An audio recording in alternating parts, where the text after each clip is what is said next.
John, today's question comes from Eleanor, and she said, my husband and I made about the same dollars over our careers. He retired at 62 and started his Social Security then. I'm still working, but plan to retire at 62 just like he did.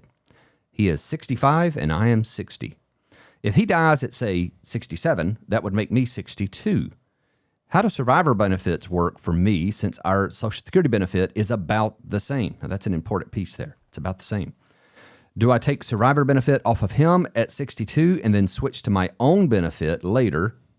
I'd appreciate your help on this. I don't know why survivor benefits is so difficult for me to understand. Thank you both, and I love your show. It's taught me a lot and always gives me something to think about. Well, Eleanor, first I'm going to give you some more things to think nobody about. understands survivor benefits. It's very complicated. It really is. Seems easy on the surface. So bad. You know, the big 10,000-foot view of survivor benefits is you have a couple, one dies, the lower benefit drops off, the higher benefit stays. Boom. Easy peasy. But then you have to start thinking about things like the widow's limit. You have to start thinking about your age at time of entitlement to that benefit, or eligibility at least for that benefit, right? Two separate things. So in Eleanor's case here, she plans to, I'm assuming, file for her own, let's say that her husband doesn't die at 67. She said that she plans to retire at 62, just like he did. Right. So I'm assuming that she's planning to also file for her benefit at 62. That was my assumption from reading it, yes.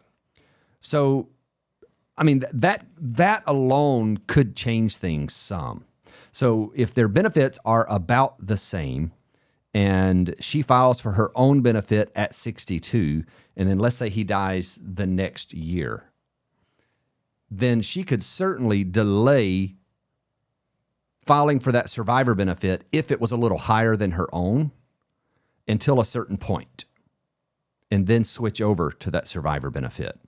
But here's one of the funky rules that the administration has on survivor benefits, and it's called the widow's limit, the retirement income benefit limitation. If a spouse files early, that survivor benefit is going to be forevermore reduced. So, for example, he filed at 62. So the survivor benefit available to Eleanor is going to be reduced, but it's not going to be reduced down to the amount that he was receiving. It's going to be reduced down to 81.5% of his full retirement age benefit. So that's the widow's limit. Okay.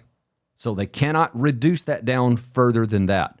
So that would be her survivor benefit available to her if she waited until she was full retirement age. But then there's another background calculation that's happening. She may not want to wait until full retirement age to file for that benefit, because the way that they're calculating a survivor benefit is the original benefit. Mm-hmm. That is the primary insurance amount of the deceased person. Let's say that it's $3,000, but they filed at 62, so that's reduced. Now we know that 82.5% of that is what this living spouse can receive, right? In the background, they are calculating how much would a surviving spouse receive off of the full retirement age benefit. And for every year that the living spouse is a year younger, it reduces down a certain amount. And the increases also go up at the same time. But this is capped at 82.5%. So this living spouse gets up to about 63 and a half years old, and that surviving spouse benefit stops growing. Okay. And so if they wait until full retirement age because they think that's where I can get the full survivor benefit, they've waited too long. They've waited for these extra years, and that survivor benefit hasn't grown any. And it's a little difficult to explain without showing some visuals, but this is something that I've covered extensively on my YouTube channel where I go into detail. So Eleanor, what I would suggest is to go over to my YouTube channel and look for the information on the widow's limit and survivor benefits in general. And if you are roughly the same age, or if you're roughly the same benefit amounts, it may not even matter, right? So you might end up wanting to file for a survivor benefit first and then switch to your own benefit at 70 if it works out mathematically, because you can still do that. And that's the other piece of this. That whole restricted filing piece, you can still use that with survivor benefits. There's a rule called deemed filing that says that if you file for one benefit, you filed for all benefits you're eligible for. And that applies in most cases, but it does not apply to survivor benefits. If you can get a higher benefit, say from your own at 70, than you can from a survivor benefit at full retirement age, it would likely make sense to file for your own benefit or file for a survivor benefit, collect that, and in the background, let your own benefit grow to age 70, and then switch that over. They very well may tell you, Eleanor, at the Social Security Administration's office, no, you can't do that. So you might have to be prepared to show them their own rules where, yes, you can do that. Yep.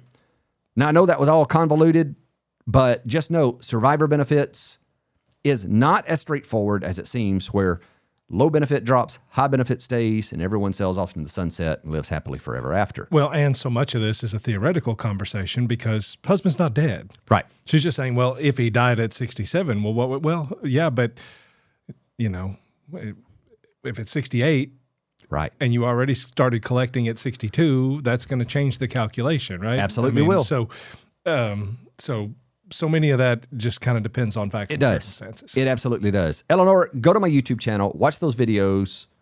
I think you'll have a lot more clarity once you do that. Very good. Well, thank you so much for the question, and thank you all so much for listening and watching.